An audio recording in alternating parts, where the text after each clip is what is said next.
Tadi ini, dalam tahun ini lagi Hari ini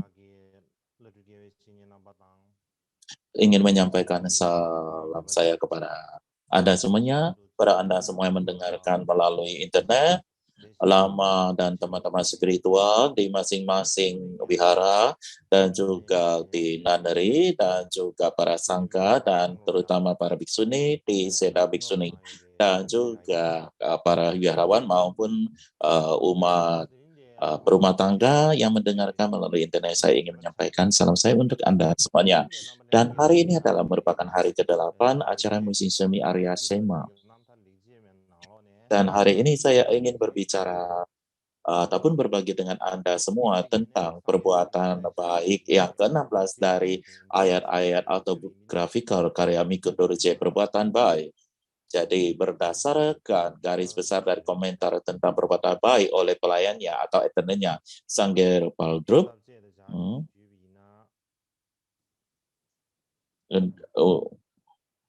menjelaskan berdasarkan garis besarnya,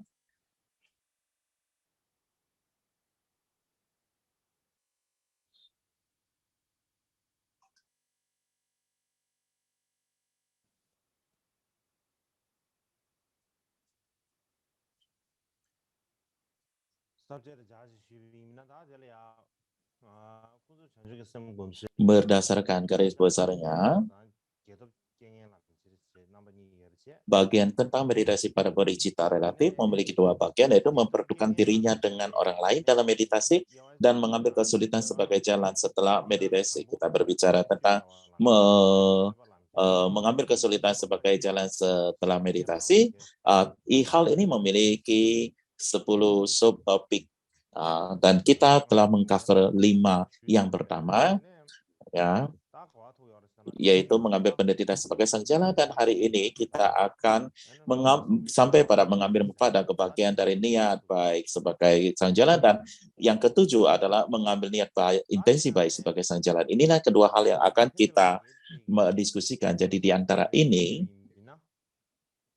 ayat untuk mengambil manfaat dan kebahagiaan bagi sang jalan, ayat yang berbunyi bagaimana saya bisa membawa semua makhluk di sepanjang angkasa manfaat inferior dan sementara dan kesenangan keberadaan kedamaian sejati sebagai ganti dari manfaat dari pencerahan sejati. Saya menganggap ini sebagai salah satu perbuatan baik saja. Jadi terdapat satu hal yang saya ingin menjelaskan satu hal di sini. Jadi dalam ayat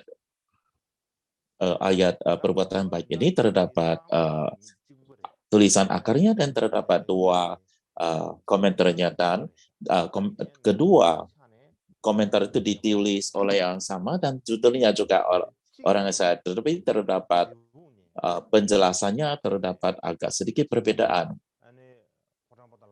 Yang satu kita dapatkan dari perpustakaan Drepung, yang satu lagi adalah Depodana, dan yang salah satu yang dari Drepung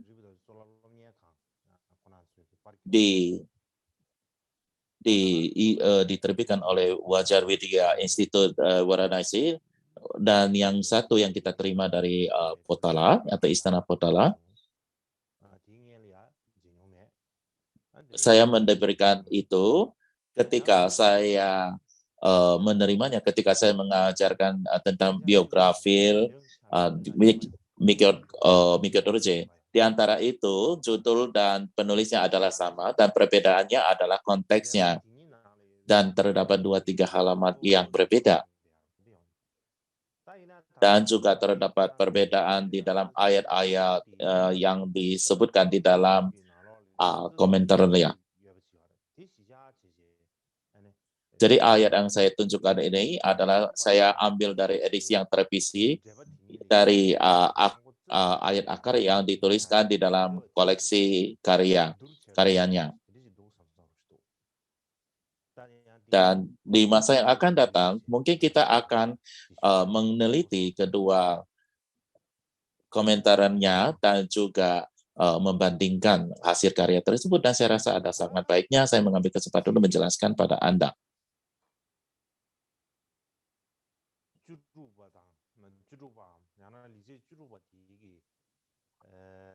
ayat ke-16 daripada perbuatan baik.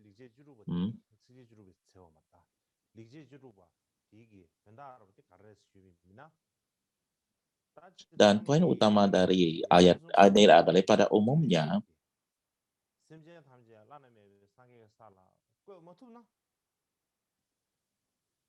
bila mana kita tidak dapat menggali sampai ke kedalaman samsara dan membawa semua makhluk ke tingkat kebudayaan yang tak terdengar ini, walaupun kita membawa mereka ke kesenangan sementara para dewa dan manusia, atau lebih baik daripada itu, tingkat para pendengar arhat dan praceka Buddha, bahkan itu saja tidak memenuhi maksud atau harapan dari para bodhisattva yang memiliki keberanian luar biasa dan memenuhi keinginan mereka. Oleh sebab itu, seseorang seperti Karma Pamikyo Dorje yang memiliki tekad dan keberanian dan bodhicitta yang setara dengan Avalokiteswara, boleh dikatakan ini adalah merupakan contoh yang luar biasa. Quality darinya adalah ia memiliki intensi yang murni untuk ajaran-ajaran bagi semua makhluk hidup. Jadi ini adalah merupakan contoh yang luar biasa. Jadi di masa lampau terdapat seorang Katampa Gese Tompa. Apa yang beliau katakan adalah Lama Atisa tidak memuji tinggi para pendengar dan praceka Buddha secara tinggi.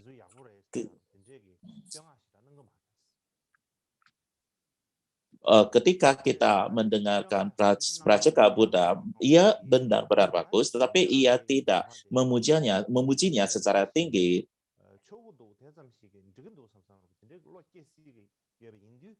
Itu memanglah adalah bagus, tetapi bukanlah itu yang saya inginkan.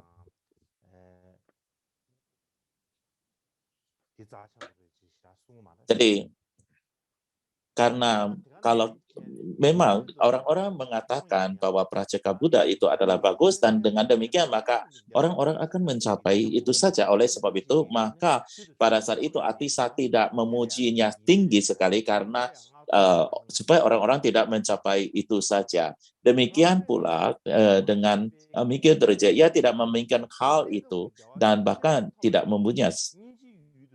Bukan hanya ia tidak mempunyai, bahkan beliau melihat mereka-mereka yang mencapai kesenangan sementara itu adalah orang yang patut dikasihani.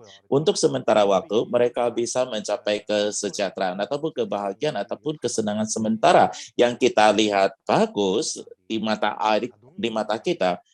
Tetapi bagi seseorang yang sudah melihat hakikat daripada samsara, orang tersebut masih menderita secara hakikatnya, pada hakikatnya. Dan di bawah kontrol, kendali daripada karma dan juga kekotoran batin dan tidak terbebas dari padanya. Dan untuk alasan itu, dan oleh sebab itu maka mereka layak dapat mendapatkan welas asli kita. Dan pada umumnya pada saat masa Mikyo Dorje, kondisi yang ada di dalam masyarakat Tibet saat itu adalah beberapa orang ada yang mengatakan bahwa mereka baik hati, yang membantu orang dan sebagainya. Dan mereka mengatakan, oh saya memikirkan jangka panjang mereka itu dan sebagainya. Dan banyak sekali orang-orang seperti itu. Dan di antara mereka, apa yang mereka lakukan adalah dengan memikirkan bahwa mencegah orang-orang daripada kehilangan kesehatan, harta benda, posisi, kekuasaan yang menjadi sangat penting sekali, dan ia menganggap hal-hal itu yang sangat penting sekali, dan oleh sebab itu maka ia melakukan apapun yang dapat membantu orang itu di dalam wilayah-wilayah tersebut, dan itulah yang mereka lakukan. Dan sama halnya apa yang mereka lakukan di dalam wihara seperti para biksu dan biksuni, di antara mereka berpikirkan bahwa mereka harus memiliki pakaian dan juga makanan. Dan mereka akan sibuk siang dan malam untuk mencari sponsor dan sebagainya. Lari sana, lari sini. Dan pada akhirnya, Bahkan bahkan mereka tidak mempunyai waktu untuk memakan makanannya karena mereka terlalu sibuk untuk mencari itu dan itu. Dan untuk orang-orang ini yang mengatakan bahwa mereka dapat berpikir lebih jauh ke depan daripada berpura-pura berpura-pura untuk memikirkan kepentingan sangga dan sebagainya, dan untuk memberikan manfaat bagi yang lain dan sebagainya, apa yang mereka pikirkan adalah mereka hanya memikirkan kehidupan yang akan datang dan melindungi ataupun mencegah daripada kehidupan-kehidupan yang ataupun alam yang lebih rendah.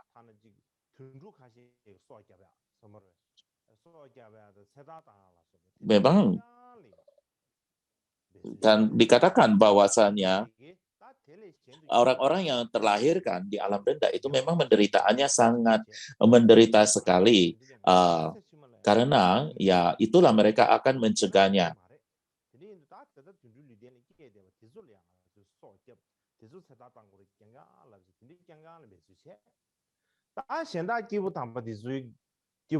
Dan mereka pada kesempatan yang sama juga akan mengkritik dan merendahkan makhluk-makhluk agung lainnya dengan mengatakan bahwa sesungguhnya function ataupun membebaskan makhluk hidup itu adalah yang paling penting, dan itu adalah,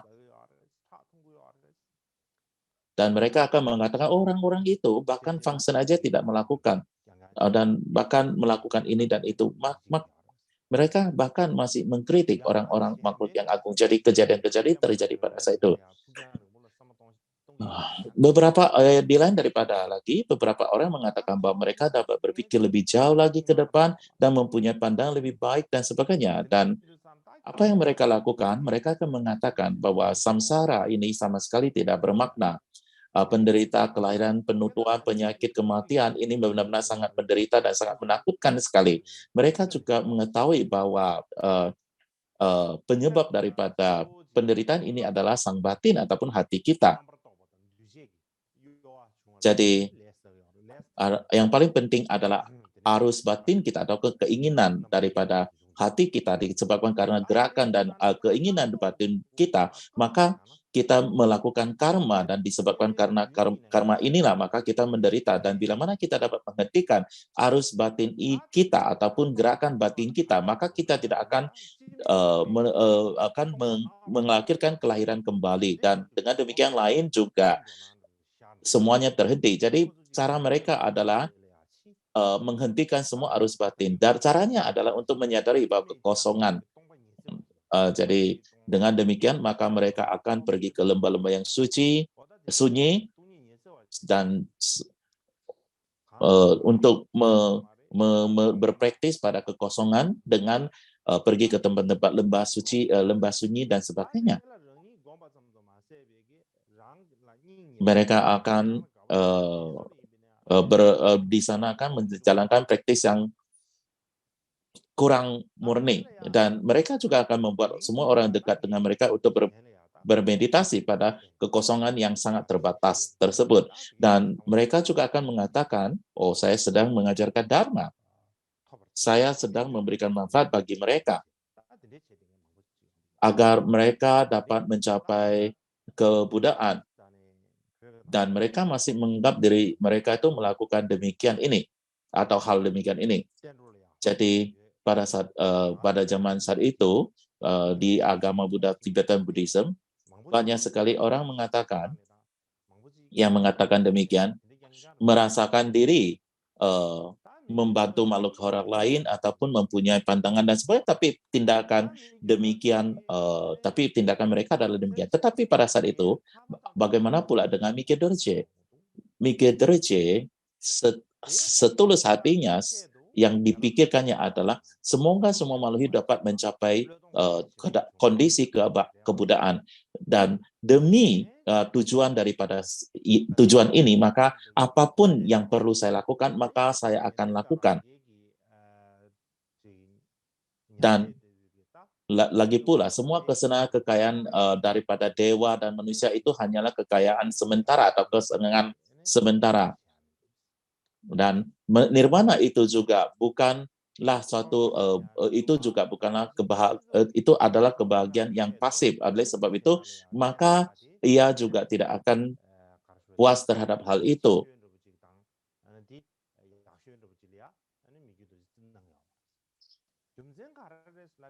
Dan beliau juga menganggap bahwa semua ini juga bukanlah cara yang terbaik untuk memberikan manfaat bagi semua makhluk hidup.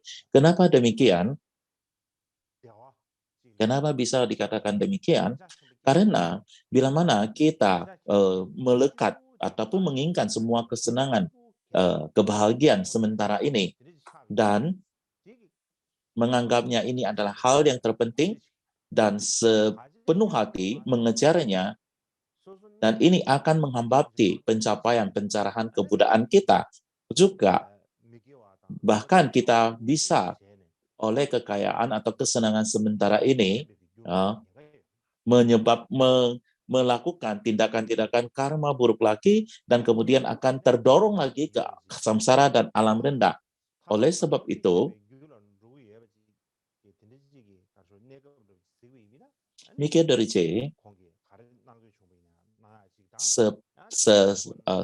setulus hatinya hanya menginginkan semua makhluk hidup untuk mencapai pembebasan kebudayaan, mencapai tingkat kebudayaan, dan oleh sebab tidak peduli apapun yang ia lakukan, tindakan yang ia lakukan, ia selalu memiliki tekad ataupun pemikiran yang demikian ini. Jadi beliau tidak akan berpura-pura pencitraan melakukan sesuatu untuk dilihat orang lain atau dinilai baik oleh orang lain. Katakanlah yang melakukan perbuatan baik hanya demi pencitraan. Beliau tidak akan melakukan demikian ini. Tetapi ada orang-orang yang mengkritik Mikir Dorje. Bagaimana mereka mengatakannya? Mereka mengatakan Mikir Dorje hatinya terlalu kecil. Kenapa? Bukankah dikatakan jika semua dirangkul oleh tekad dan dedikasi Mahayana, maka semua kebajikan apapun yang dilakukan akan menjadi penyebab pencerahan, bukan? Jadi mengapa Mikir Dorje Anda tidak menganggap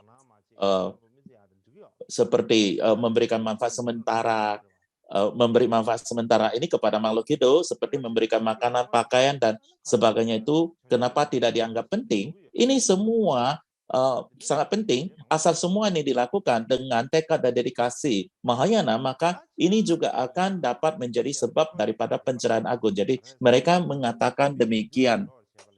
Sebagai sebagian besar, kalau kita mau mengatakan apa yang mereka katakan adalah benar. Jadi sebenarnya penyebab pencerahan itu ada dua jenis, adalah penyebab yang tidak langsung atau yang jauh, dan penyebab yang langsung ataupun yang dekat.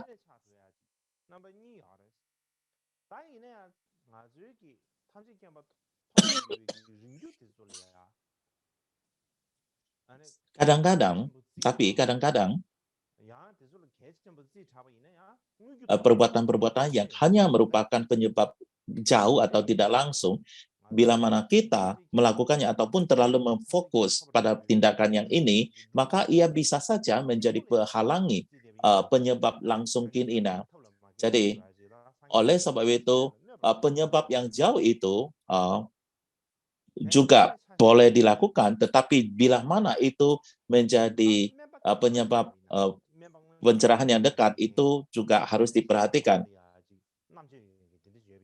Jadi, ataupun akan berdampak buruk pada aktivitas para Buddha, pencerahan kita. Jadi misalnya saja, katakanlah seorang dokter yang sangat luar biasa sekali, katakanlah seorang tabib Tibet, ia bisa pegang nadi dan sebagainya, dan ia juga bisa dengan tepat mengatakan jenis penyakit dan sebagainya, sebab dan sebagainya. Ya, katakan terdapat dokter yang sedemikian jago. Ada penyakit yang kelihatannya adalah karena panas, ada karena adalah dingin. Kadang ada penyakit disebabkan panas, ada penyakit disebabkan karena dingin. Jadi katakanlah seseorang yang sakit karena panas ataupun demam. Kalau orang itu haus, bagaimana? Bagaimanapun juga pada saat itu Anda tidak bisa memberikannya alkohol. Kalau Anda memberikan alkohol untuk menghilangkan dahaga, maka akan menyebabkannya semakin panas. Tapi ada orang atau beberapa orang dokter tidak mengetahui hal ini, maka ia melihat karena di samping ada arak, maka diberinya untuk melepaskan dahaganya. Ya, memang tindakan ini adalah satu perbuatan niat baik untuk melepaskan dahaganya, tetapi bagaimanapun juga ini akhirnya mencelakai daripada pasien tersebut.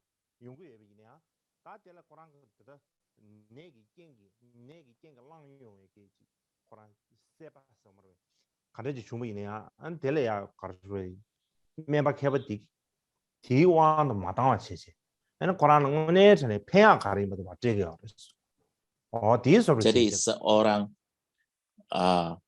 dokter, setelah mengetahui penyebab daripada penyakit orang ini, maka ia akan memberikan obatnya. Jadi ia tidak akan sembarang memberikan obat bagi pasiennya.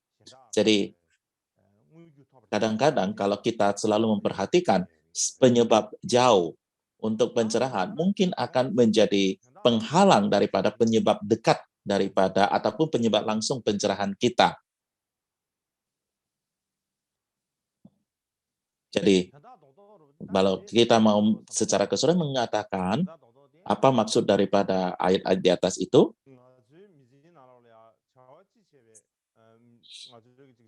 ayat-ayat kita sedang berbicarakan ini, jadi tidak peduli dalam kehidupan kita, apapun yang kita lakukan, maka kita harus memiliki satu niat yang murni, yaitu demi mencapai kemudahan kita memberikan manfaat bagi makhluk hidup lainnya.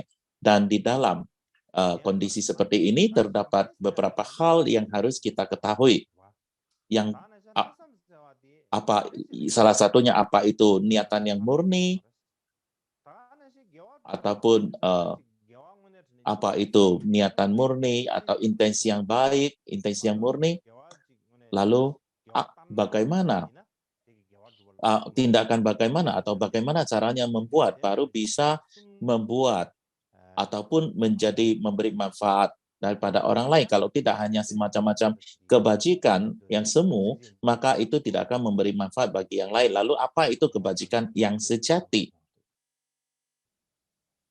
Lalu apa yang dimaksud dengan menguntungkan orang lain? Apa yang dimaksud dengan intensi atau niat yang baik, murni, dan apa yang disebut sebagai kebajikan yang murni ataupun yang benar. Jadi yang pertama adalah apa yang kita maksud dengan menguntungkan orang lain.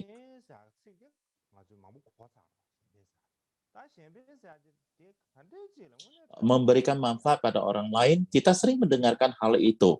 Lalu apa makna sesungguhnya daripada ucapan ini? Artinya adalah kita mengharapkan semoga orang ini menjadi lebih baik. Sederhananya adalah ataupun mengharapkan orang lain keadaannya menjadi baik.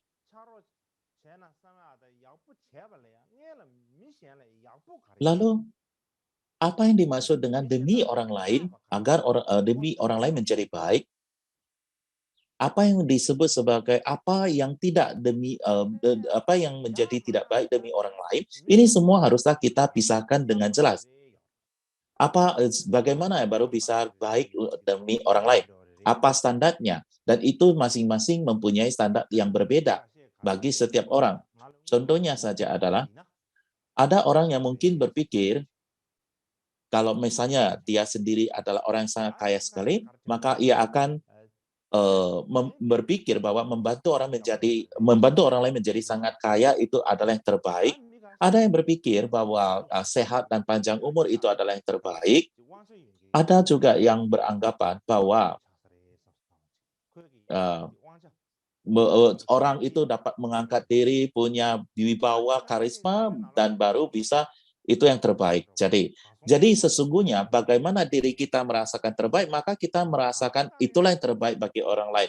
Juga ada yang berpikir bahwa menjadi dewa ataupun mencapai tingkat dewa itu adalah baik. Jadi apa yang kita sebut berbuat baik atau baik untuk orang lain. Ya. Jadi baik untuk orang lain itu sebenarnya mempunyai standar daripada masing-masing orang yang selalu berbeda. Kenapa bisa demikian? Karena setiap orang memiliki di dalam hati mereka mengatakan ini yang terbaik, dan itu semuanya adalah berbeda. Jadi apa yang terbaik bagi kita belum tentu terbaik untuk orang lain. Jadi orang-orang yang ingin menjadi penguasa di dunia ini, maka bagi mereka yang terbaik bagi orang lain adalah bagi penguasa itu, maka yang paling baik adalah orang lain juga menjadi penguasa. Atau kalau seorang yang kaya, maka ia juga menganggap bahwa membantu orang lain menjadi kaya itu adalah paling baik. Dan juga demikian pula, misalnya saja saat ini ada orang tua yang tidak dapat mencapai pencapaian tertentu dalam hidup mereka, maka mereka akan menaruh semua harapan tersebut pada anak-anak mereka. Jadi mereka berharap mereka dapat menjadi orang-orang efektif agar anak-anak mereka dapat mencapai hal-hal yang selama ini tidak mampu mereka capai.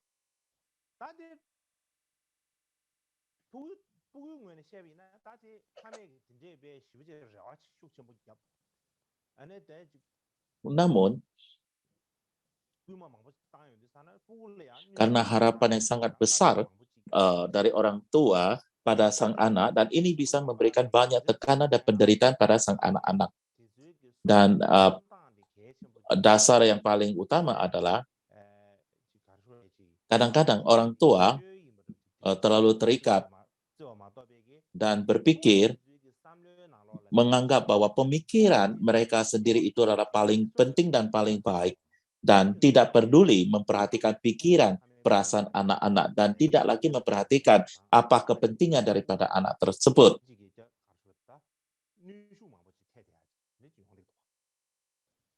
Jadi, dengan demikian, kadang-kadang dapat membawa sedemikian banyak tekanan dan penderitaan pada anak-anaknya. Jadi, lalu apa yang benar-benar dapat memberikan manfaat bagi orang lain? Cara yang terbaik adalah apa? Sebenarnya jauh lebih sulit untuk dipahami dari apa yang kita bayangkan. Tidak sesederhana yang kita bayangkan.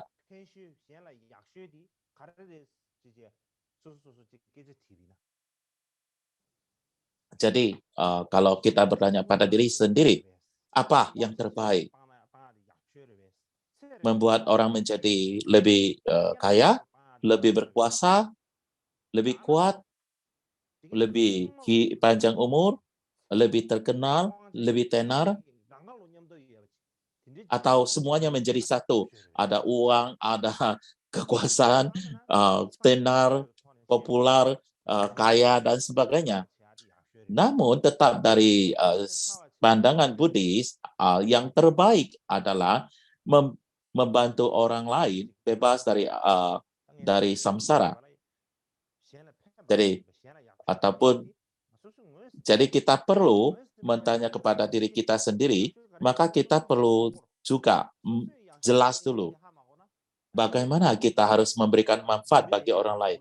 Bila mana itu saja tidak jelas, lalu kita mengatakan kita memberikan manfaat bagi orang lain, bahkan sendiri saja masih tidak jelas, bagaimana Anda benar-benar bisa melakukan tindakan memberi manfaat bagi orang lain? Itu tidak mungkin.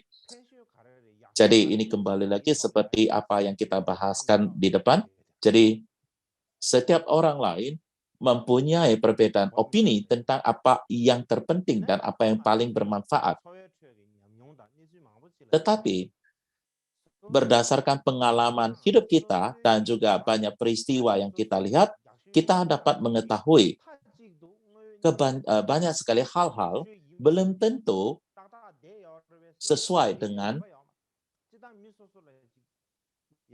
pendapat kita atau sesuai dengan pendapat kita. Karena masing-masing orang menganggap yang paling penting itu adalah berbeda.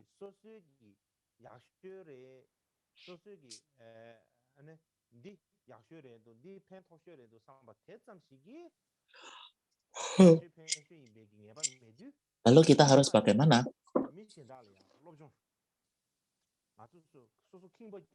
Lalu kita harus bagaimana? Jadi kita harus perlu menelan harga diri kita, lalu perlu belajar dengan orang-orang yang memiliki prasna atau kebijaksanaan dan pengalaman yang lebih besar. Kita meminta bimbingan ataupun petunjuk ataupun ajaran, dan kita meminta masukan mereka. Dan ini adalah yang perlu. Lalu dari agama Buddha, orang yang paling memiliki pengalaman dan paling bijaksana yang perlu kita minta nasihat itu siapa? Yaitu Buddha Sakyamuni. Beliau, Dharma yang ia ajarkan adalah yang memberikan kita yang paling baik dan paling bermanfaat.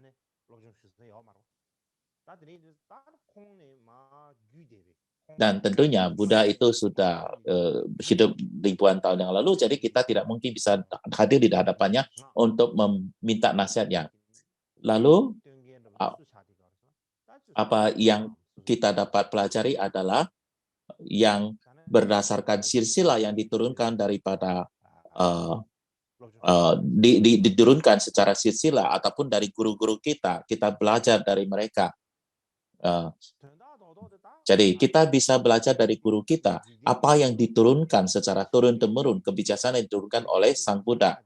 Jadi Sang Buddha itu benar-benar sudah tersadarkan dan tercerahkan. Beliau sudah mencapai tingkat kebuddhaan dan menyadari semua hakikat kebenaran ini, dunia ini. Lalu kita harus melihat apa yang beliau katakan. Dan beliau mengatakan bahwa yang paling bermanfaat bagi yang orang lain itu adalah Buddha Dharma. Dan oleh sebab itu, maka kita perlu untuk mempelajari dan mempraktekkan Buddha Dharma. Lalu kenapa kita harus mempraktekkan Buddha Dharma? Apa tujuannya? Buddha terhadap hal ini juga sudah menjelaskan dengan sangat jelas. Sang Buddha mengatakan, belajar Dharma tujuannya adalah untuk pembebasan mencapai kebuddhaan. Jadi, bila mana Anda adalah seorang yang percaya pada Buddha, maka kita harus mengikuti apa yang dikatakan oleh Sang Buddha, apa yang dikatakannya yang paling bermanfaat bagi kita. Maka kita seharusnya mempercayainya.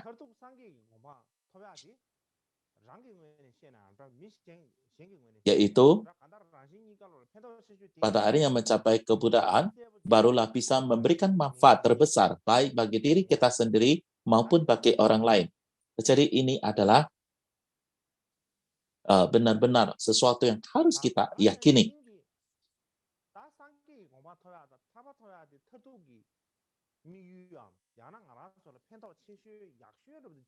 Setelah kita ketahui mencapai kebuddhaan adalah manfaat utama ataupun cara terbaik untuk memberikan manfaat untuk orang lain, maka apa yang kita ketahui adalah semua tujuan ataupun cara membantu orang lain itu bukanlah cara yang terbaik, bukan cara yang paling utama selain daripada cara di luar Buddha Dharma. Jadi di luar Buddha Dharma itu bukanlah cara yang utama. Jadi mencapai pembebasan dan mencapai kebuddhaan, setelah kita menjelas dengan tujuan ini, selain daripada itu, banyak sekali hal-hal di luar daripada itu, maka Anda tidak akan pernah lagi menganggap mereka itu adalah penting, karena di hati kamu sudah punya masalah yang terpenting. Karena yang terpenting itu pasti hanya ada satu, tidak ada dua hal yang paling penting.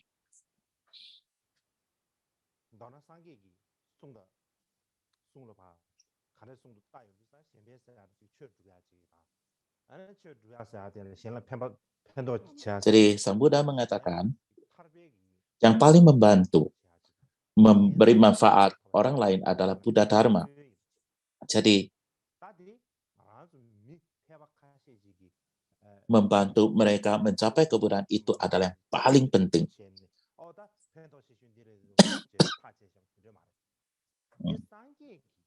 Ini bukan berarti mengatakan bahwa ini bukan adalah pendapat yang didapatkan daripada konsensus diskusi daripada banyak orang lain. Tidak. Ini adalah seorang yang sangat suci, yang sudah menyadari hakikat kehidupan ini, yang sudah tercerahkan, orang inilah menyampaikannya. Jadi, orang yang mempercayai Buddha, maka harusnya mengikuti ataupun melakukannya menurut ajarannya. Oke, kita akan istirahat sejenak.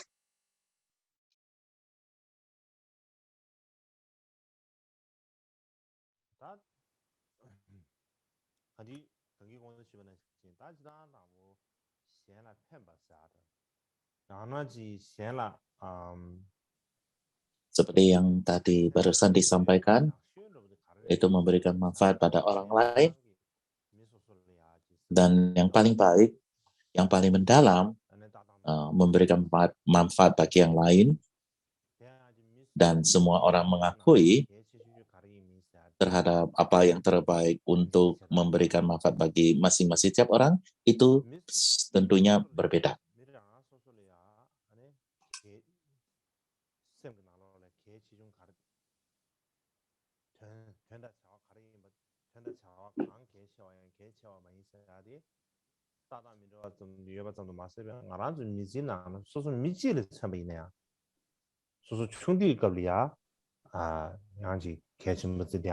Ya, boleh dikatakan banyak sekali orang, diri kita sendiri saja, sejak dari kecil sampai sekarang, kita sendiri saja, kepentingan kita saja sudah berbeda. Waktu kecil, waktu muda, pada sampai kita tua, yang menurut kita paling baik dan paling bermanfaat itu juga lah sudah berbeda. Jadi oleh sebab itu, maka tidaklah pasti. Bahkan diri kita sendiri pada saat kita tidak mempunyai uang, maka kita akan berpendapat bahwa memiliki uang itu adalah merupakan hal yang terbaik. Dan ketika kita memiliki banyak uang, maka kita akan berpendapat, oh mungkin hal lain itu adalah yang terbaik, ataupun hal lain menjadi yang terbaik pada saat itu. Jadi bagaimanapun juga akan selalu dirasakan terdapat sesuatu yang lebih baik. Jadi hal ini menjelaskan apa? Artinya adalah kita pada saat ini, kita akan selalu merasakan masih ada sesuatu yang terbaik. Namun, kita sendiri sebenarnya tidak memahami apa yang sebenarnya yang terbaik. Dan ini mewakili ataupun menceritakan bahwa kita sendiri tidak tahu apa yang sebenarnya terbaik. Sehingga kita selalu mengejar yang terbaik itu, yang terbaik itu. Dan yang berikutnya adalah apa kehendak atau niat yang murni itu. Ya, apa kehendak atau niat yang murni dan baik itu. Jadi, kita bicarakan pada kesempatan ini adalah ayat ke-16 dari perbuatan baik, yaitu jadi yang kita bicarakan di sini adalah kehendak atau niat yang murni. Jadi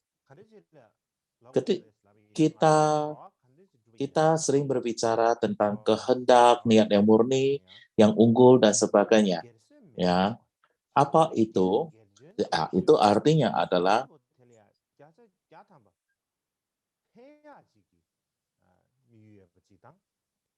jadi kehendak niat atau kehendak yang murni itu adalah tidak peduli tindakan apapun yang kita lakukan, itu harus 100% tujuannya adalah untuk memberikan manfaat bagi orang lain, ataupun ya tujuan kita hanyalah untuk memberikan manfaat bagi orang lain.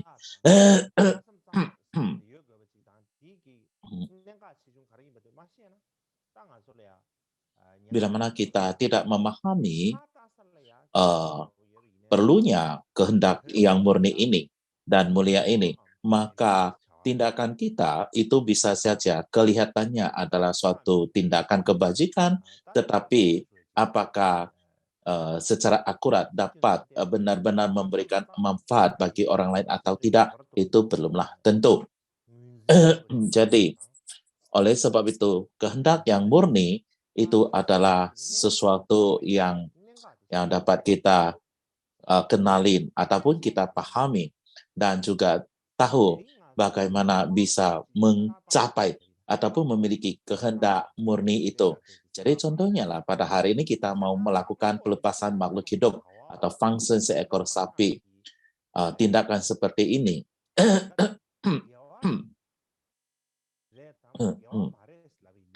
apakah kebajikan atau tidak?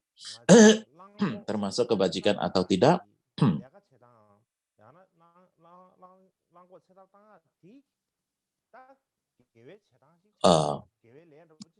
Terutama kebanyakan kita mengatakan bahwa function itu adalah merupakan satu tindakan kebajikan.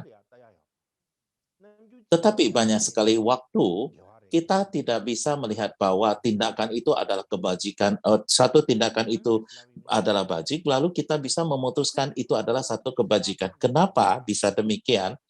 Karena pada saat kita melepaskan makhluk hidup tersebut, katakanlah ya fungsi sapi ini,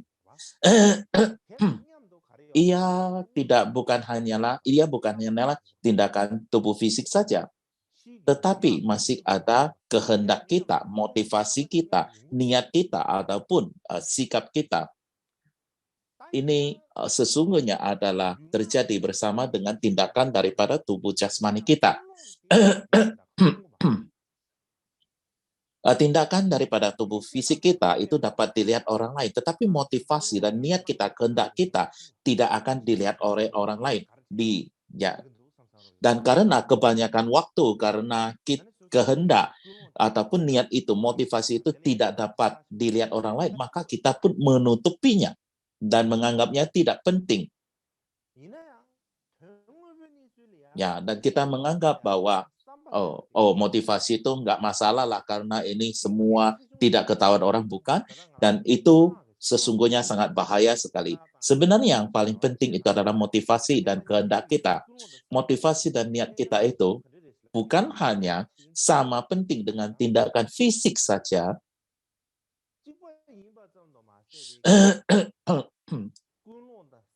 Dia tidak hanya seimbang saja, tetapi bahkan motivasi dan niat itu boleh dikatakan mereka bahkan lebih penting daripada tindakan fisik ataupun ucapan kita.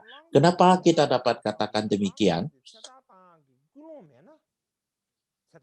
Katakanlah sekarang, kenapa Anda mau melepaskan sapi ini? Ya disebabkan karena sejak awal Anda mempunyai suatu niat baik, bukan? Motivasi baik, bukan? Kalau misalnya, kalau sejak awal Anda tidak mempunyai niat untuk berbuat baik ini, maka tidak akan ada tindakan ini tersebut. Dan pada saat kita melakukan, katakanlah tindakan tersebut, seperti misalnya function tersebut,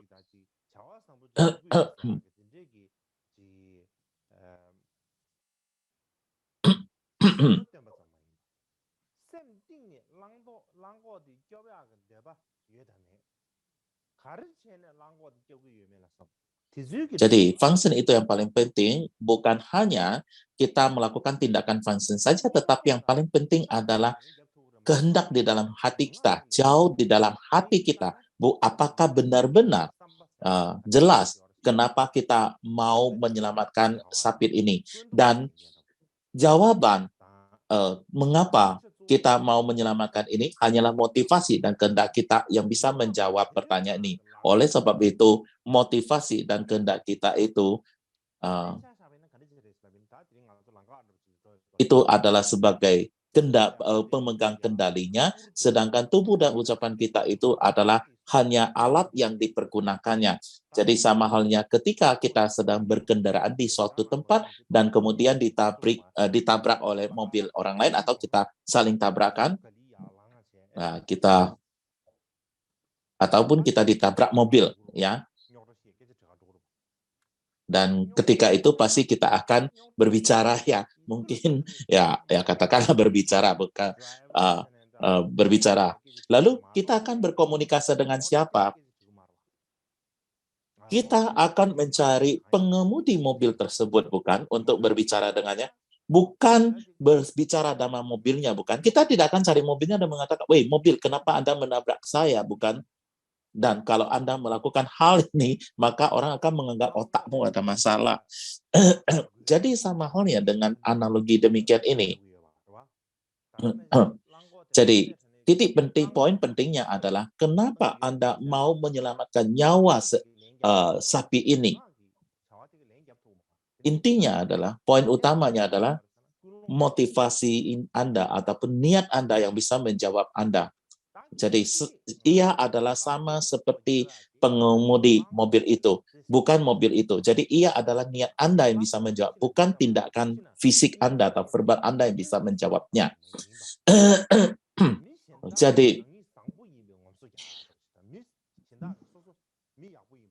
Jadi jikalau seseorang menyelamatkan atau kita menyelamatkan lembu ini bukan karena cintanya kepada lembu itu, bukan untuk menyelamatkan dia agar tidak dibunuh orang, melainkan hanya untuk pamer kepada orang lain, untuk supaya dilihat orang lain, maka tindakan baik kita itu hanyalah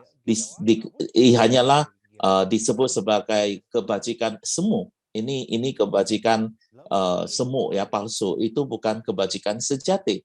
Kenapa kita tidak dapat mengatakan bukan kebajikan sejati? Karena disebabkan oleh motivasi ataupun kehendak kita.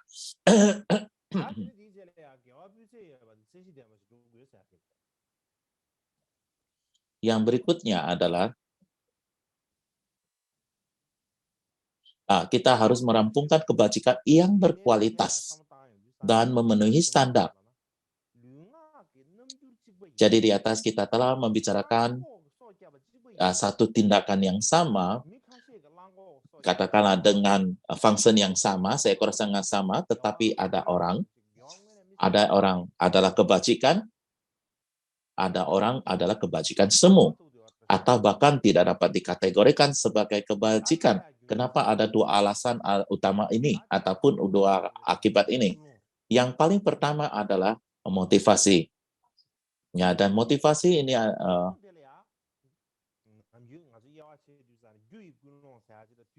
atau yang kita kenal sebagai niat atau motivasi. Motivasi ini dapat dibagi menjadi dua. Yang pertama adalah motivasi awal atau kausal dan motivasi saat berlangsungnya. Jadi motivasi awal itu adalah apa tujuan kita melakukan tindakan ini. Jadi artinya adalah kenapa kamu mau melakukan ini. Ini adalah motivasi awal ataupun motivasi awal. Dan kemudian motivasi tindakan itu pada saat Anda melakukan tindakan ini. Motivasi itu adalah apa? Jadi dengan demikian maka terdapat dua jenis motivasi seperti ini. Jadi karena dua jenis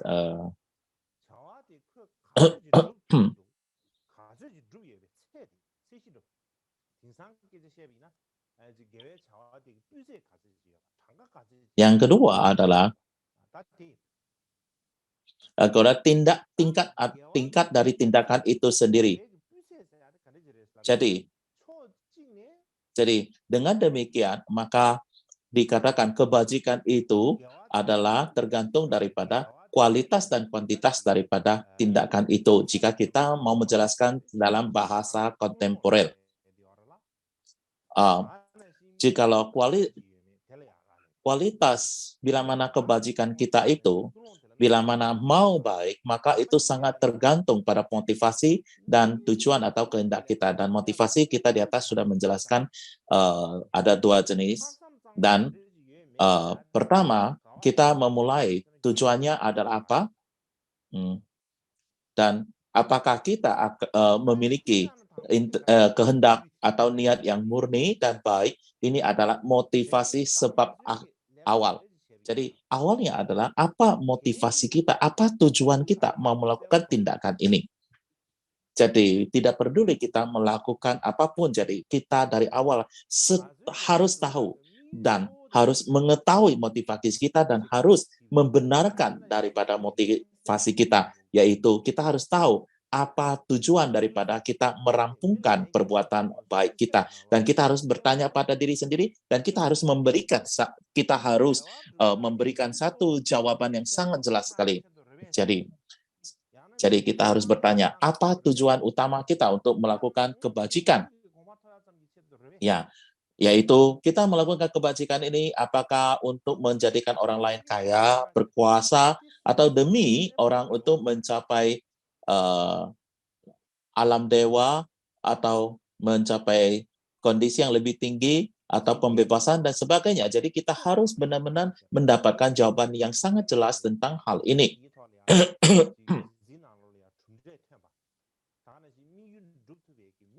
Bila mana kita tidak berbicara dari sisi dharma, kalau kita berbicara tentang duniawi, maka seseorang yang berhasil atau sukses tidak mempunyai suatu tujuan yang jelas, maka ia tidak bisa mencapai kesuksesan. Orang yang mencapai kesuksesan, beliau itu pasti mempunyai satu tujuan yang jelas, barulah ia bisa mencapai kesuksesannya itu. Orang yang katakanlah yang sembarangan itu ceroboh itu nggak akan bisa mencapai kesuksesan.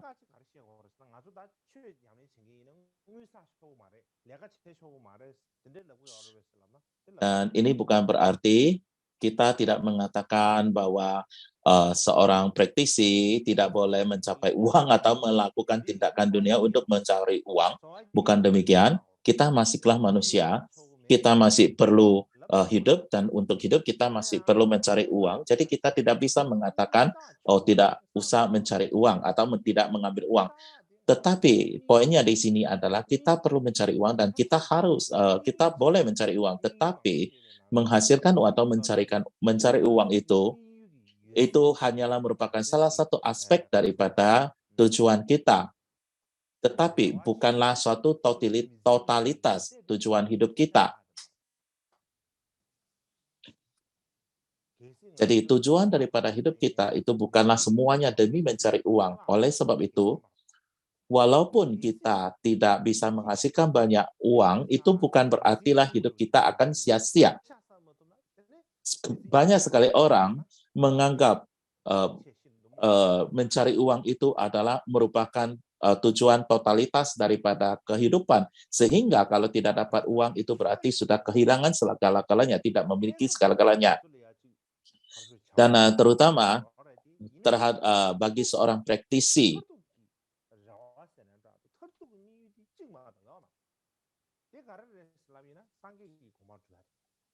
di dalam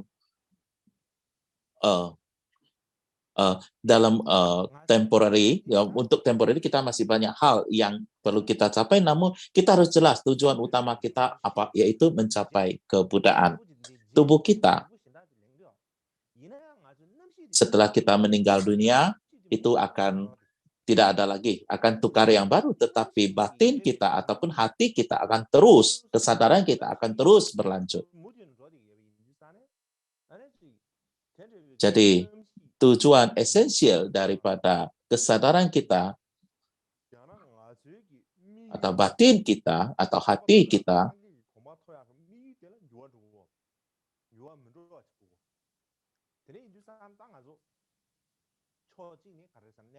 atau tujuan kita untuk mencapai kebebasan atau kebudayaan itu adalah tidak bisa berubah.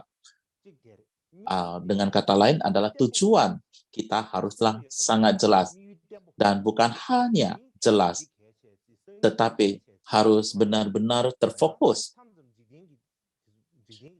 dan konsisten. Jadi bukan mengatakan, oh tujuan ini sekarang ini, oh nanti oke ya tujuan ini bagus, lah kemudian kita, oh ya tujuan ini lebih bagus, kita ganti lagi. Itu tidak boleh. Bila mana kita melakukan demikian, maka akan sangat sulit sekali kita untuk mencapai kebudayaan. Oleh sebab itu, tujuan selain daripada sangat jelas, juga harus konsisten dan harus satu, terfokus. Di sini ada satu cerita.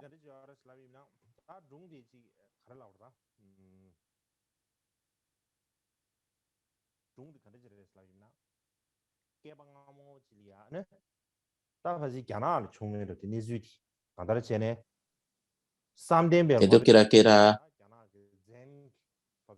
di cerita di Cina, cerita tentang agama Buddha Zen di Cina. Ada seorang guru Zen, dia dengan murid-muridnya bersama-sama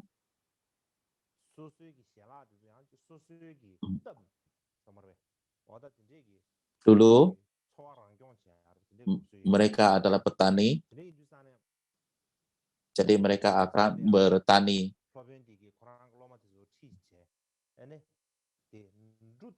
Jadi suatu ketika sang guru membawa murid-muridnya di sawah lagi menyemai gitu.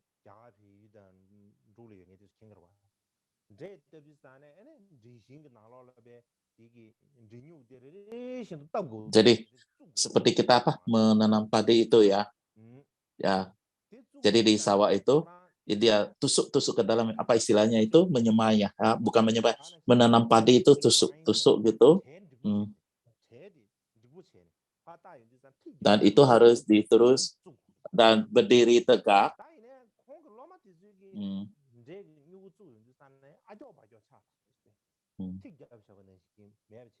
Yang ditusuk oleh murid-murid itu agak tidak lurus, tidak tegak. Lalu sang guru Zen yang tusuk itu sangat lurus dan rapi, tegak. Lalu para murid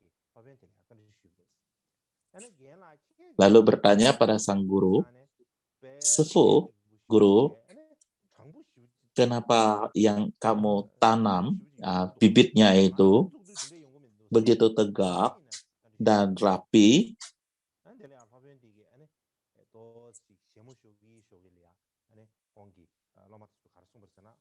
Dan sang guru mengatakan, sangat sederhana. Pada saat Anda menanam itu, mata kalian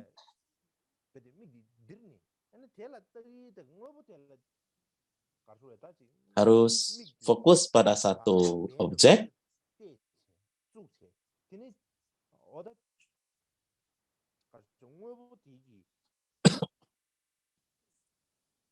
Jadi kamu harus terfokus pada dan berdasarkan objek tersebut, fokus pada objek tersebut.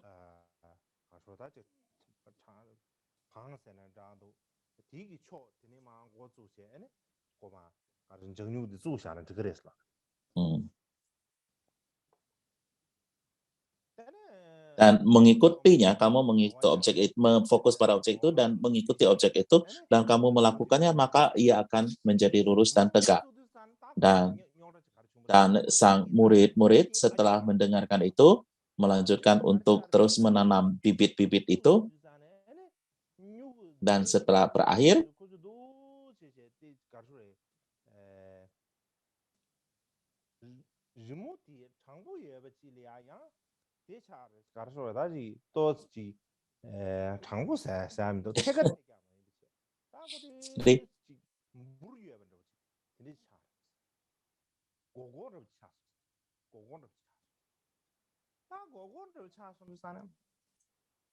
dan hasilnya itu seperti satu lengkungan.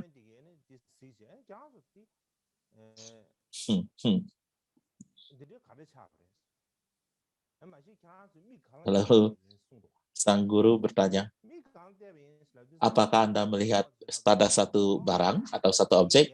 Sang murid-murid mengatakan, ada.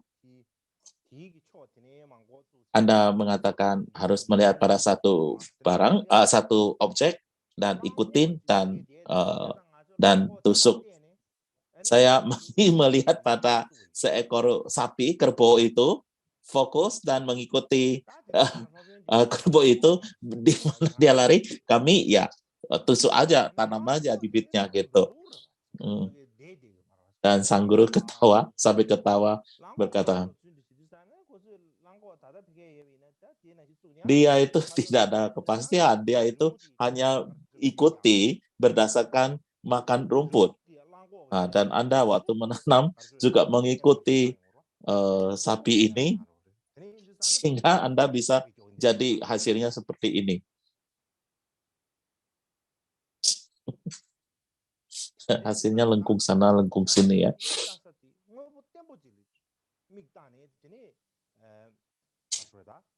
Jadi sang guru mengatakan, Anda harus berfokus pada satu titik atau objek yang lebih pas atau stabil. Maka mereka memilih satu pusat perhatian, yaitu pohon besar, dan berdasarkan itu, dan akhirnya hasil tanaman bibit pertanian itu menjadi tegak dan lurus. Oleh sebab itu, apa yang dikatakan di sini, bahwa tujuan kita itu haruslah jelas. Bukan hanya jelas, tetapi juga harus yang stabil. Yang stabil. Ya, kalau tidak, ya kadang-kadang kebajikan kita bisa meningkat, kadang-kadang juga tidak.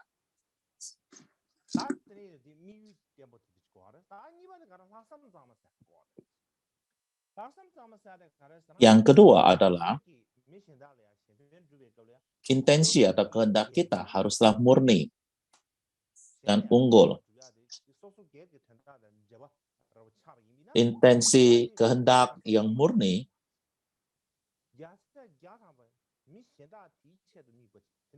haruslah 100% bertujuan untuk memberikan manfaat pada orang lain. Dan inilah yang dimaksud dengan kehendak atau niat yang murni.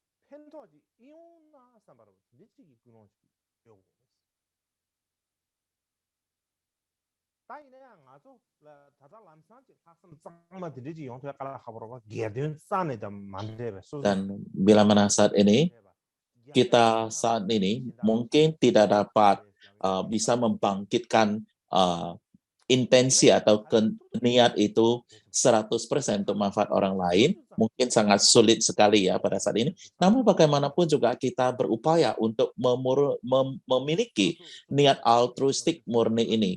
Minimal setidaknya kita bisa memiliki 50% motivasi niat untuk memberikan manfaat bagi orang lain. Jadi katakanlah 50% motivasinya adalah untuk membantu diri, dan motivasi 50% untuk ada orang lain. Bila mana kita tidak melakukan demikian, maka untuk melakukan tindakan memberikan manfaat bagi orang lain itu adalah sangat sulit sekali.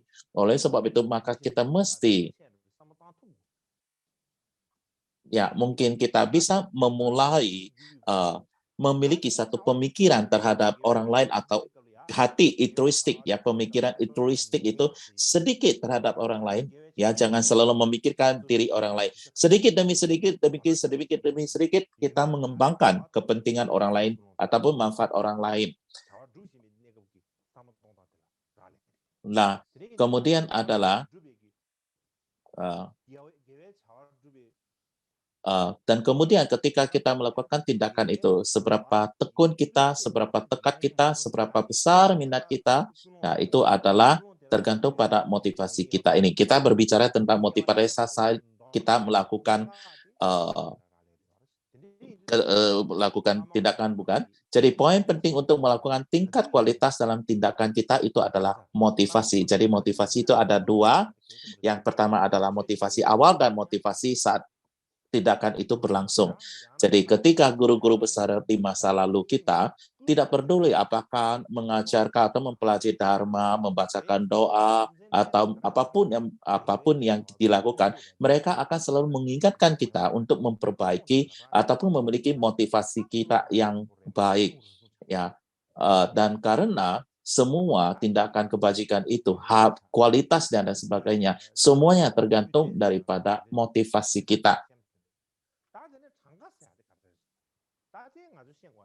Lalu yang kita bicarakan adalah jumlahnya, kuantitasnya.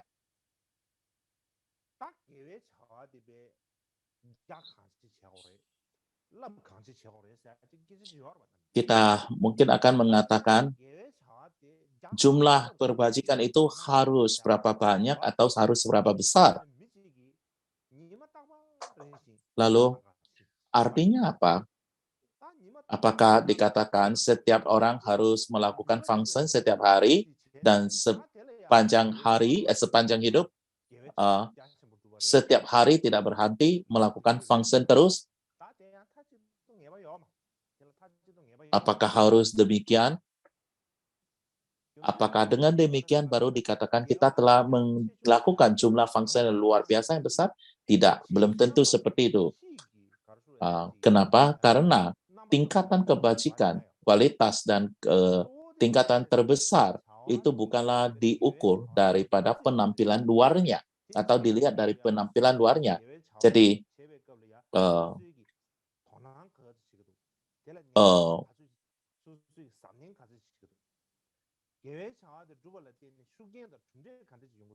jadi yang perlu dipertimbangkan adalah tingkat kualitasnya. Jadi, bagaimana saat kita melakukan tindakan itu, lalu efek apa yang ditimbulkan oleh perbuatan itu, bila mana itu semua itu tidak diperhatikan, hanya kita pikirkan oleh saya hanya mau melakukan function, yang penting jumlahnya besar dan sebenarnya dan sebagainya. Dan dengan demikian, kebajikan ini hasilnya juga belum tentu luas ataupun banyak. Terutama di Tibet, disebabkan karena kondisi ekonomi saat ini, kondisi ekonomi yang baik, yang meningkat di Tibet itu, orang-orang juga boleh dikatakan sudah banyak uang. Dan dengan demikian, maka orang menghabiskan banyak uang untuk membeli persembahan dan barang-barang ritual, persembahan untuk asap, hal-hal persembahan itu. Sekali beli untuk bahan persembahan itu banyak sekali, jumlahnya luar biasa. Dan juga lungtah ya, ataupun bendera doa itu yang kita gantung itu, yang digantungkan di mana-mana, sampai akhirnya mencemari bumi dan air dan lingkungan hidup itu, dan lingkungan hidup. Dan bahkan bisa menyebabkan hewan-hewan mati karena terjerat daripada bendera doa tersebut. Jadi ini adalah sesuatu yang perlu kita pikirkan.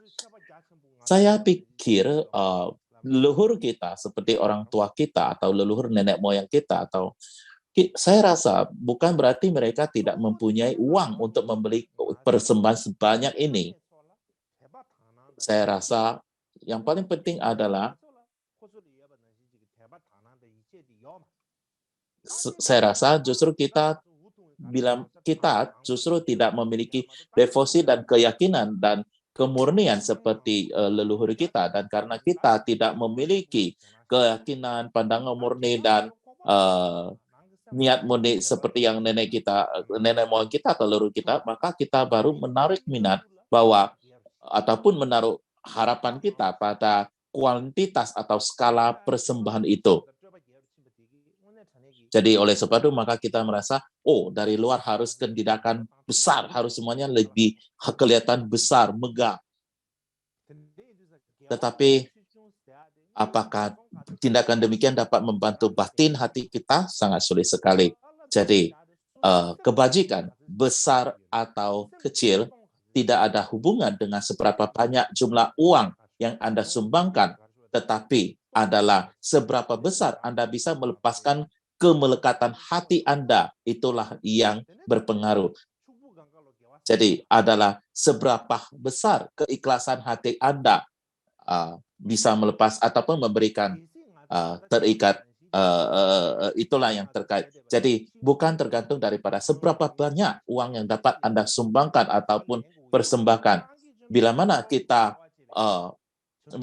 mengatakan bahwa kalau kita mengatakan bahwa kebajikan itu harus mengumpulkan jumlah persembahan atau hal-hal yang luar biasa dari luar, maka kita bisa melihat apa yang dilakukan oleh Buddha Sakyamuni selama 6 tahun, selama pertapaannya.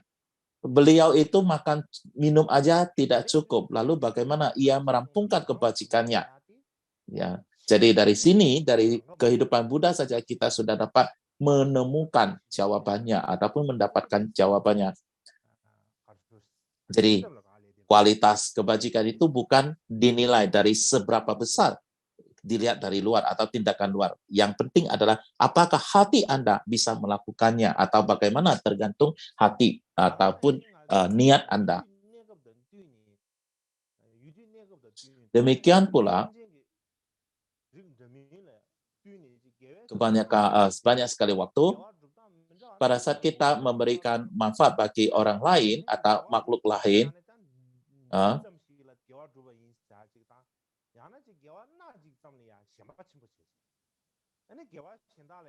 kita harus mestinya mendapat berbagai cara untuk melakukan tindakan bajik. Jadi artinya adalah kita tidak boleh melekat pada satu tindakan atau jenis kebajikan saja.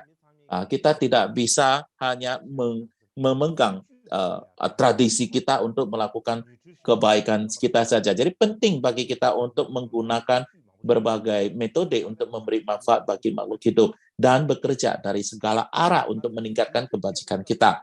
Jadi sama halnya seperti saat ini, orang sangat memperhatikan masalah gizi ataupun dan ketika kita mempelajari tentang gizi ini, maka yang paling penting adalah menyimbangkan dan menggabungkan nutrisi-nutrisi kita, ya. Jadi kita tidak boleh memakan hanya satu jenis makanan saja terus-menerus. Contohnya adalah kita mengetahui bahwa kacang-kacangan, tahu, dan sebagainya sangat baik untuk tubuh kita. Nah,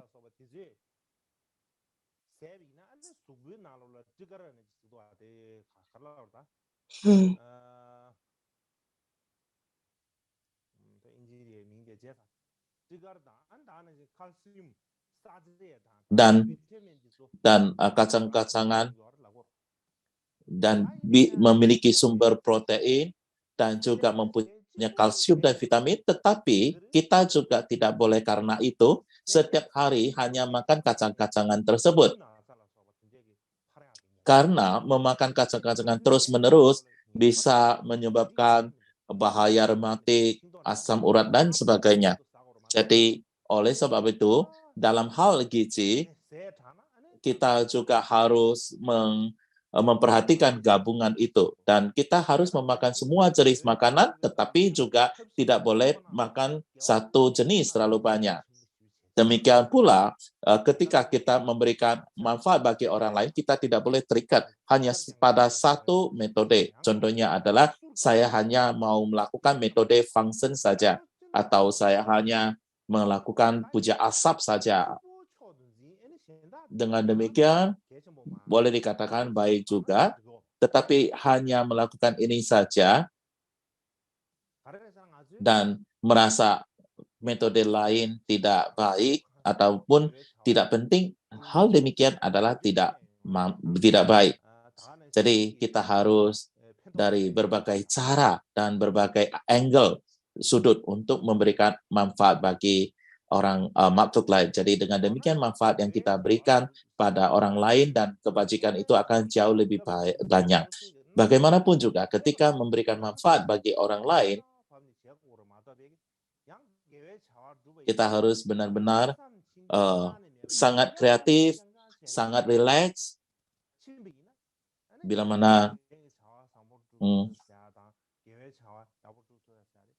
mana kita melakukan kebajikan dengan tidak rileks dan sangat tegas, kaku, dan sebagainya, itu sangat keras kepala dan bodoh, itu akan sangat sulit untuk mencapai tindakan kebaikan bagi orang lain. Jadi kita juga harus melakukan kebaikan itu harus memiliki kebijaksanaan.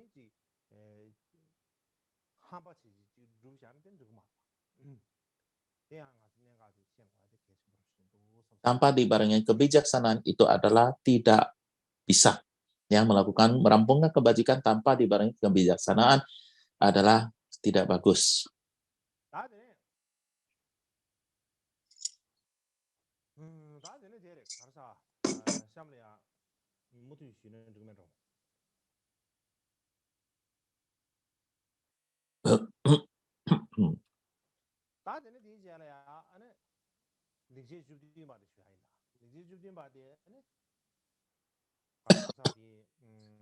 Ini adalah merupakan ayat yang ke-17,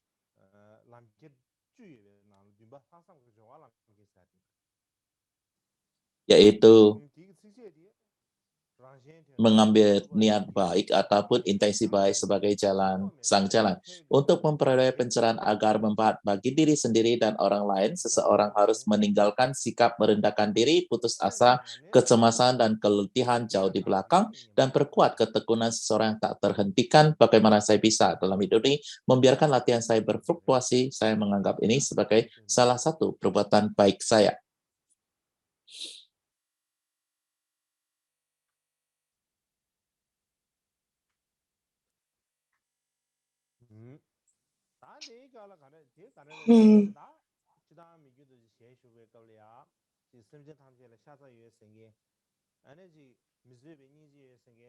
Pada masa kehidupan Mikyo Dorje, kebanyakan orang mengatakan bahwa mereka memperhatikan makhluk hidup, memiliki cinta kasih belas asih terhadap makhluk hidup, dan orang-orang ini dari awal akan mempelajari kitab-kitab suci, lalu mereka juga mempelajari berdebat sampai beberapa dekade, kemudian mereka juga mempelajari hal-hal dari ritual dari Tantrayana. Lalu apa yang mereka pelajari adalah tentang beberapa ritual untuk orang meninggal.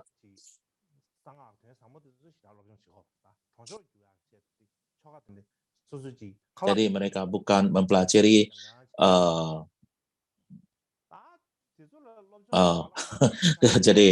jadi bukan mempelajari tantra yang sebenarnya, tetapi mempelajari ini untuk ritual orang meninggal, ya minimal untuk ya mencari sumbangan atau dukungan. Dan setelah itu mereka akan mengatakan, saya telah mempelajari dharma-dharma ini dan saya ingin benar-benar memahami makna daripada ajaran ini. Dan kemudian mereka akan pergi retreat untuk ke gunung-gunung, dan kemudian setelah mereka melakukan itu, mereka kembali, apa yang mereka pelajari, baik logika debat atau ritual-ritual untuk orang meninggal itu, mereka sebenarnya sudah meninggal dunia, tetapi mereka masih dengan sombong mengatakan, oh saya sudah retreat beberapa tahun di gunung, dan karena retreat saya di gunung itu, dan kesadaran saya sudah terbuka. Kebijaksanaan sudah benar-benar sudah terbuka. Dan masih bersombong dan masih mengajarkan dharma kepada orang.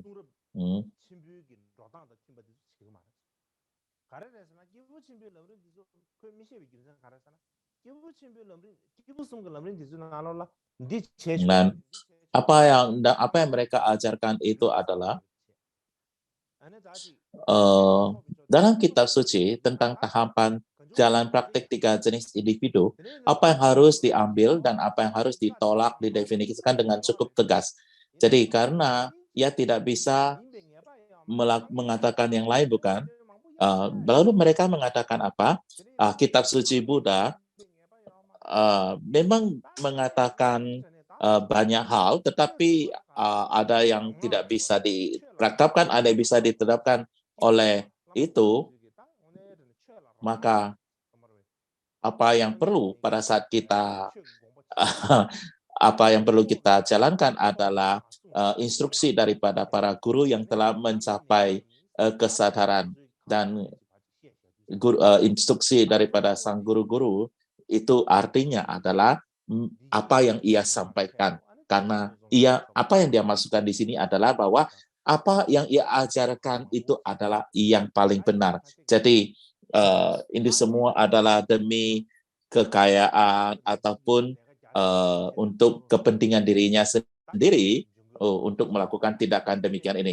Yang berikutnya itu adalah banyak orang yang bukan seperti itu, ya bukan seperti di atas.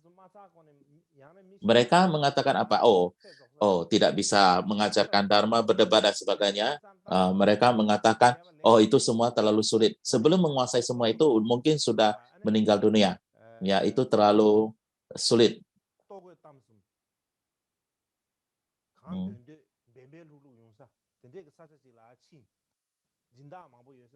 Jadi, yaitu mereka akan pergi ke suatu tempat yang sangat gampang, di mana yaitu di banyak pendukung ataupun umat di sana. Wah, mereka di sana, mereka akan mengatakan mau memberikan manfaat makhluk hidup, sebenarnya bukan memberikan jangankan mengatakan makhluk hidup memberikan manfaat makhluk hidup, tetapi sebenarnya sudah melakukan tindakan-tindakan memberikan manfaat apa? Bukan memberikan makhluk hidup, memberikan manfaat makhluk hidup, tetapi justru membuat karma buruk. Dan orang lain melihatnya, masih melihat, oh, guru ini bagus memberikan makhluk hidup, dan orang-orang ini juga mempunyai murid-murid yang mengelilinginya. Dan mikir terjadi terhadap orang-orang ini, beliau itu tidak akan merasa mengagumi orang-orang ini, tidak. Bahkan ia merasa sangat kasihan mereka. Lalu bagaimana dengan Mikir Durje? Bagaimana ia memberikan manfaat bagi yang lain?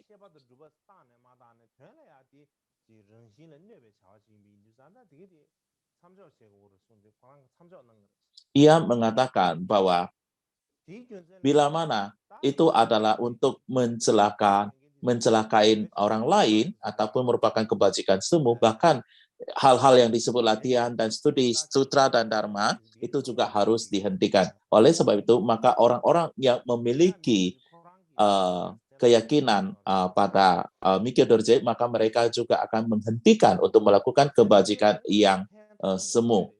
Jadi, Mikir Dorje mengatakan bahwa pada dasarnya yang terbaik adalah dapat memberi manfaat bagi makhluk hidup secara langsung. Jika tidak bisa, maka fokuslah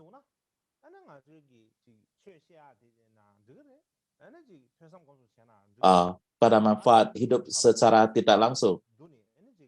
Mulailah dengan tidak menyakiti makhluk hidup dan lakukan apapun yang Anda bisa untuk mengajarkan Dharma, merenungkan Dharma, bermeditasi tentang Dharma, mengumpulkan biksu, mempertahankan, mendukung wihara, membangun stupa dan rupang Buddha, semuanya bisa. Semua ini bisa menjadi penyebab dari pencerahan agung. Jikalau tidak, mulai awal niat Anda bukanlah demi manfaat makhluk hidup lainnya, walaupun katakanlah walaupun ada mempunyai niat demikian, tetapi pada tindakan Anda itu membawa rugi pada ataupun mencelakai makhluk hidup, itu semua juga tidak bermanfaat. Tidak peduli apa itu istilahnya, praktisi atau apapun juga, itu harus benar-benar dipikirkan. Dan kalau memang hal itu adalah merugikan, maka kita harus menghentikannya.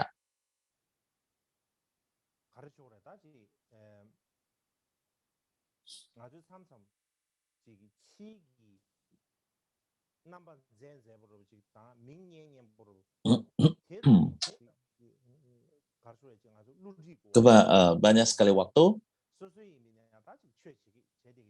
kita ditipu oleh tampak dari luar. Kita merasa lagi melakukan perbuatan manfaat bagi orang lain, lagi menjalankan latihan bukti praktis. Orang lain melihatnya juga seolah-olah melakukan demikian, tetapi sesungguhnya itu adalah semu belaka. Itu hanya pencitraan saja. Oleh sebab itu, maka benar-benarlah kita merenungkan apakah diri kita benar-benar lagi praktis, dan apakah praktis kita benar-benar sesuai dengan dharma atau tidak, murni atau tidak. Kita praktis bukanlah demi untuk membohongi diri orang lain, tetapi adalah untuk memberi manfaat bagi diri kita. Baru kita praktis, bukan? Disebabkan karena ada hasil, barulah kita menjalankan praktis. Oleh sebab itu, jangan lagi. Oleh sebab itu, kita benar-benar harus merenungkan, melihat, introspeksi diri, apakah kita benar-benar ada menjalankan praktis atau enggak.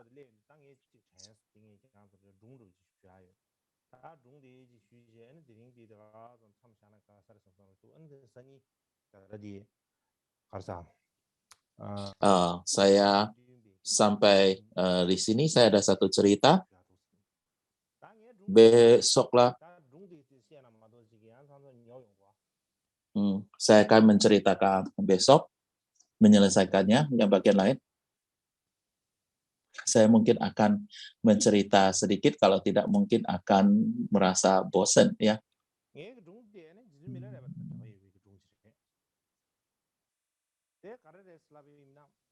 Jadi cerita ini terkait dengan guru Mirarepa ya. Sebelum Mirarepa meninggal dunia atau wafat,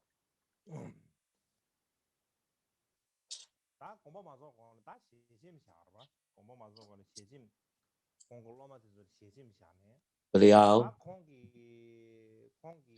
meninggalkan pesan.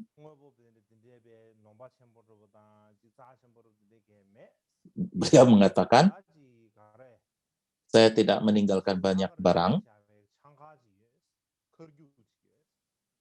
tapi saya memiliki satu tingkat tongkat, ada topi, dan ada kotak,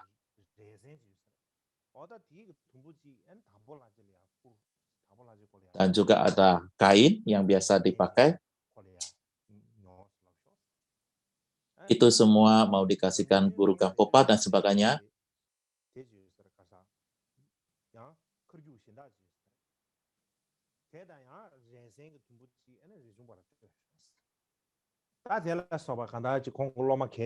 Dan satu tongkat yang lain akan diberikan kepada Rechungpa, dan sesudah beliau mengatakan dengan jelas, ini mau dikasihkan ke Sibar, dan ia hanya memiliki barang-barang ini, dan oleh itu ia mengatakan, karena ia hanya memiliki barang seperti ini, maka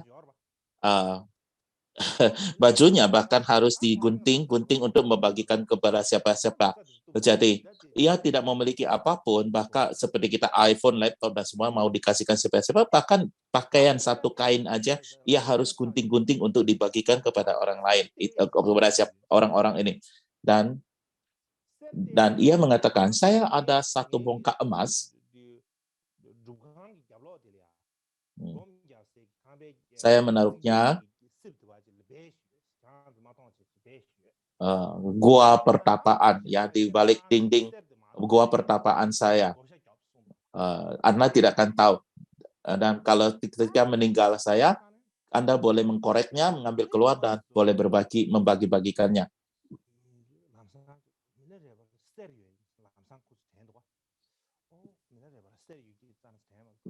Murid-muridnya berpikir, wow, Mirarepa bisa memiliki emas?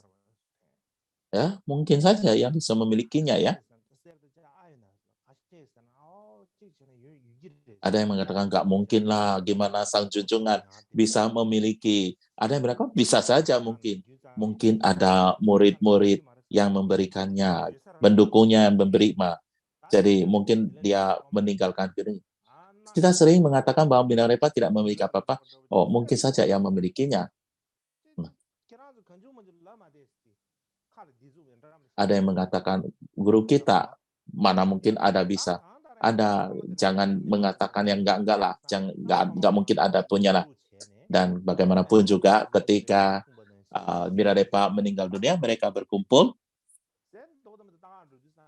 mereka mencari emas tersebut di balik daripada pertapaannya, di dinding pertapaan balik kamar pertapaannya, benar-benar ada simpan sesuatu, ada dibungkus oleh kain, dan mereka mengambil keluar dan dibuka di depan umum. Di dalam tidak ada emas, ada gula merah, tiga potong gula merah, dan kain secari kain dibungkus di dalam kain itu, bukan? Dan ada satu pisau dan juga ada satu surat ya, kayak surat tulisannya.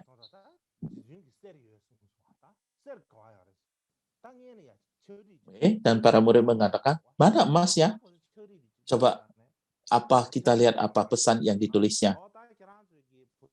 Apa yang ditulisnya? Kalian pakai pisau ini, pakai pisau ini bagi-bagikan gula itu setiap orang bagi sedikit-sedikit. Kain itu juga gunting-gunting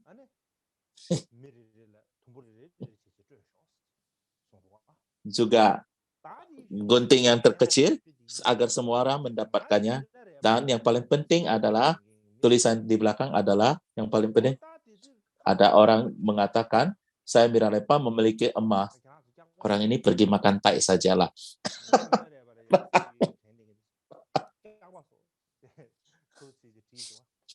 Karena di hati jika mereka beranggapan saya Milarepa memiliki emas, maka kalian pergi makan tai lah. Jadi ketika itu hanya beberapa saat, beberapa hari ketika beliau meninggal dunia, para murid-murid masih sangat sedih.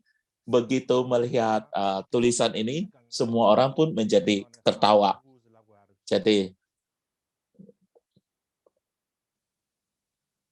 dalam kondisi yang sangat sedih itu, semuanya menjadi ketawa. Kenapa mau menceritakan cerita ini? Karena kita mengatakan Milarepa adalah orang yang benar-benar bertapa dengan keras dan seorang yang sangat murni dan tidak serius, tidak ketawa. Tetapi sebenarnya Milarepa juga tidak seperti itu. Beliau juga bisa kelakar atau bercanda. Beliau juga adalah orang yang sangat rileks. Dia sangat rileks dan bebas. Nah, dirinya hanya memiliki sepotong kayu, bahkan lihat sebelum meninggal pun beliau masih meninggalkan tulisan ini untuk muridnya. Bagi kita orang-orang umum, bagaimana kita mungkin sebelum kematian bisa meninggalkan kata-kata candaan bagi muridnya. Saat itu Milarepa keracunan bukan? Kalau bagi sebagian orang, kalau keracunan mana mungkin, mana bisa menulis pesan mengandung candaan ini, Pak? Beliau itu sangat senang, sangat bahagia. Jadi ia juga ingin murid-muridnya tetap bahagia. Jadi ini menyampaikan arti para guru di zaman zaman lalu itu tidaklah seperti yang kita bayangkan. Mereka sangat serius, sangat kaku. Mereka adalah orang yang santai dan orang yang sangat bebas. Itu adalah satu sisi.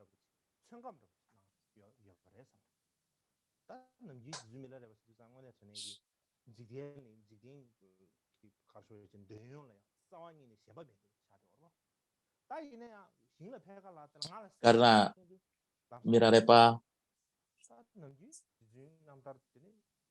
pada umumnya adalah tidak begitu peduli hal-hal dunia, maka ketika di depan kematiannya, sebelum kematiannya itu, ia menceritakan tentang punya emas, maka ada murid-muridnya hatinya agak tergoyang. Kenapa bisa katakan demikian? Dan begitu terbuka, kenyataan tidak ada. Maka murid-murid yang sangat yakinnya tidak akan percaya. Tetapi orang murid-murid yang belum begitu yakin, maka mereka berkatakan bahwa Milarepa benar-benar mempunyai harta dan tidak kasih tahu kita. Dan untuk pencitraan maka dia menyimpannya. Dan bagi Milarepa, apakah mempunyai emas atau tidak mempunyai emas, sama sekali tidak ada perbedaan bagi Milarepa. Ini tidak berarti waktu orang persembahan, ia mengatakan, ini barang kotor, saya tidak mau, tidak mengatakan demikian. Ia bukan tidak, beliau itu bukan seperti pura-pura atau pencitraan mengatakan, oh bukan jangan kasih saya emas dan sebagainya. Tidak, beliau itu tidak seperti itu. Tetapi di hatinya, ia tidak mempunyai kemelekatan dan keinginan keserakahan pada emas ini. Jadi menceritakan melalui cerita ini, kita boleh merenungkan yang paling penting apa, poin yang paling penting apa, adalah dalam kehidupan kita, apa yang paling penting. Kita perlu memikirkannya. Oke, kira-kira seperti ini. Oke, kita akan dedikasi.